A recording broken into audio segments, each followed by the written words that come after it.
కొండా సురేఖకి వీడ్కోలు తప్పదా? అధిష్టానం దగ్గర అద్భుతమైనటువంటి పలుకుబడి ఉండి, అధిష్టానానికి ఆమె తనొక మహిళని, తన కుమార్తె విషయంలో కూడా ఆమె సొంత తెలివితేటలు కలిగింది. ఆమె ఇష్టం ప్రకారం ఆమెకి మాట్లాడే హక్కు ఉందన్నటువంటి వాదనని అధిష్టానాన్ని కూడా మెప్పించి, ఒప్పించి, చెప్పించగలిగితే అప్పుడు ఏమైనా ఆగుతుందేమో తెలియదు.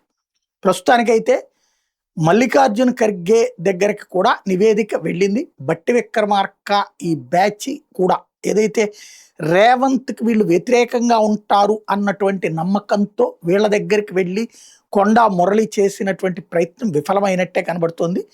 బట్టి విక్రమార్క టీం ఇచ్చినటువంటి నివేదిక అయితే ఇది క్రమశిక్షణ తప్పడం కాదు, చాలా దారుణమైనటువంటి చర్యకు పాల్పడ్డారు, మంత్రివర్గంలోకి ఆమె ఉండే అర్హత లేదు అని వాళ్ళు నివేదిక ఇచ్చారు.